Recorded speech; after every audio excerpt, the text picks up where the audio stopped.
freaks. Wyoming. Actually, Wyoming would be pretty fucking cool. Um, let me pull this over real quick. Sorry, fellas, and the one lady, probably not listening. Just wanted to see if anyone could actually hear me, so they could text me and say, "Hey Dan, I can't fucking hear you," because I can't hear myself, which I actually like though. I don't want to have to hear myself. So the guy from Indiana or Ohio, Tennessee, I mean, take your pick. Of the 48 local, I mean, there's like 3 great states. I would say, if I had to go off the top, and this putting me in pressure, 3 great states. Wow.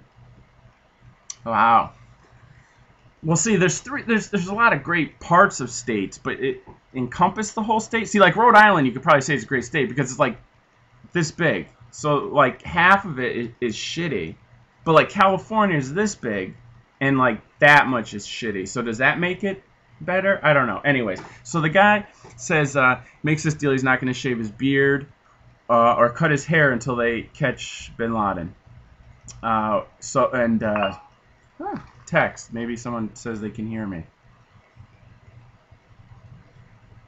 My sexy friend. So this guy says I'm not gonna I'm not gonna cut my hair until I catch Bin Laden, or like he's gonna go out there. I don't know why more rogue rednecks didn't. They're offering $25 million. What else are you really doing? You're making meth and you're living in a trailer park. Like, why didn't they just band together and be like, fuck this, let's head over 25 mil? I mean, what else? What, are we gonna leave Shirley behind? Shirley? 25 mil or Shirley? And her 8 kids, and 2 of them are mine, and that sounds like a coworker that we work with, buddy that just texted me. And you know, like, how did they just not band together and be like, let's just go get them ourselves? $25 fucking million. What was I doing that I was too occupied to not go and do this? But anyways, I digress. I hate when people say that.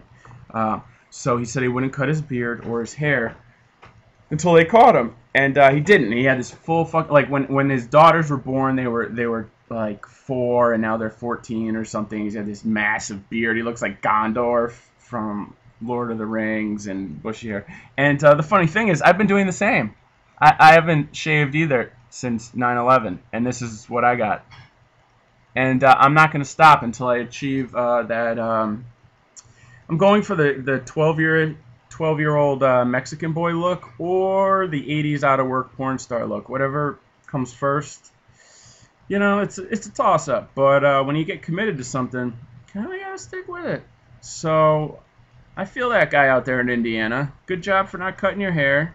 If you believe we got Bin Laden, which I've been listening to a lot of people say we haven't, and he's been dead for years, and just whatever. I'm not even gonna get into that. So. So yeah, alright, my new favorite term, gotta let you boys know, backsack. Love it. Is there anything better than the term backsack? Well, I feel like when I was in the Army, if they told me to clean and they said, all I want to see is assholes and elbows. If they said, all I want to see is ass crack and backsack, I would have fucking been scrubbing. That's the greatest term in history, backsack. It's fucking great. So I was thinking, you know,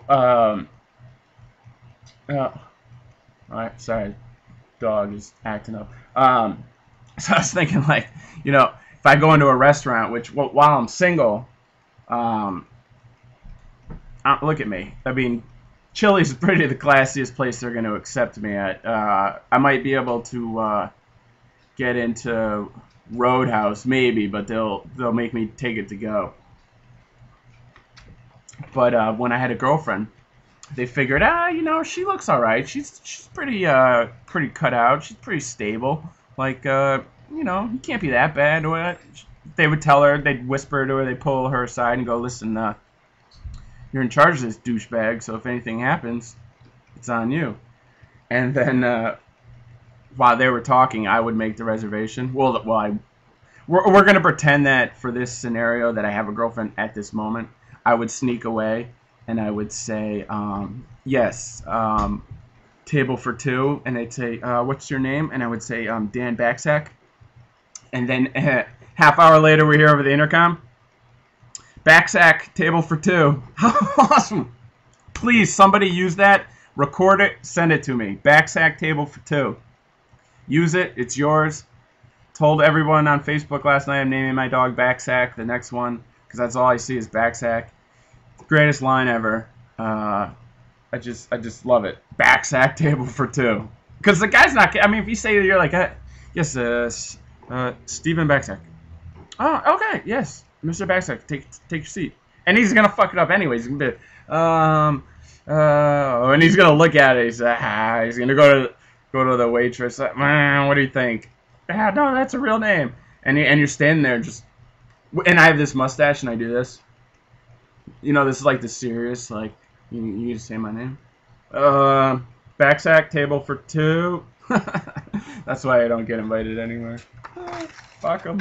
I don't want to go to those places anyways. Alright, so, more on this Osama bin Laden. Osama been eaten by a shark. So now their stories are coming out that they found a huge stash of porn in his $1 million shanty temple in Pakistan. And I always find this fucking hilarious. Like, the people that preach the most shit, like bin Laden, live by the Quran, and jihad's okay, and you know, 97 virgins or whatever the fuck they tell you. You know, you live by it. You live by it. You don't eat pork. This guy's house was probably filled with pork rinds and fucking porn. And so they uncover this huge stash of porn, right? And it's the same thing when you hear like a governor or a congressman come out strongly about anti-gay law. You know, no, it's sacrilegious to the state of marriage. It is not Adam and Steve. It's man and woman, and this is ridiculous. And then a year later, you find out he's tapping his foot under a stall at a bathroom. I mean, that's how it happens. If you take too much of a stance, you're overcompensating for something. It really is. It's like, I love the Red Sox, but I don't love the Red Sox that much that, you know, where I don't know. I don't know where I would go with that. I like the Red Sox. I don't like them that much to convert to homosexuality, which I have nothing wrong with. I don't know how I made that transition. My psychologist can help me with that. But anyway, so what I'm saying is that people sometimes, these people that have such deep religious beliefs, and it can also go to like, you know, like the religion, like people knocking on your door so much. Maybe part of that is that they need to hear it for themselves. They have to hear that, you know, what they're preaching is true, even though within themselves they know it's wrong. Powerade. I wish I had a slogan. Just says sports, drinks, and vitamin. But Powerade, I'm gonna create you a slogan. But that's the thing. So like they find Osama with a shitload of porn, and it's the same thing as the congressman saying, no gay marriage. No gay marriage. But how can you live your life like that? You know, and then get caught, and have a page like he's blowing you under the desk when you're signing the no gay marriage law. I don't care if you're gay or straight, whatever. Fuck it, get married. Doesn't bother me. You're not blowing me. That shit doesn't bother me. It makes me laugh. I mean, when I see like two gay guys walking down the street with like tight jeans on, like holding each other's cuff, like belt loops, I'm gonna laugh, but I'm not judging. I'm not looking at them like, oh, you guys are so wrong. I'm laughing because it's shit's fucking funny. You know, if I saw two chicks like running, doing a train of belt loops, I'd still laugh at that shit. But it's not to the point where like I'm sitting at home on a Friday night like, oh, I need a fucking laugh. I'm gonna fucking turn on some gay porn. It's not that. Just saying, shit's funny to me. But the same thing can be said with cops. Now, I was reading on the news the other day, if you guys were watching, about that. I think it was Granbury. The cop was indicted for child porn, and then he got busted for pot. But do you see where you're going with this? Do you see where I'm trying to take you here? This verbal verbal trip down constructive thinking. Now I sound like Charlie Sheen, but it's so simple though, but we make it so difficult. If you are way too defendant on one subject, then there's a problem. If you're not willing to bend, then there's a problem. If you're not willing to meet in the middle, then there's a problem. And that's something that everyone needs to look at. I mean, that's the look at it. I read an article today, and it said that the amount of money that it costs. What am I on? 25 minutes already? Holy shit! The amount of money that it costs to hunt down and kill Osama bin Laden could have put our whole nation's children that were at age through college and paid for Medicare or for their medical bills. Okay, so you got one side saying that, right? Then you have one side saying, well, we need redemption for 9/11, which I understand. I mean, fuck bin Laden. I hate that guy. I'm glad he's fucking dead, and I hate all his fucking whore wives, and I hate all his fucking kids.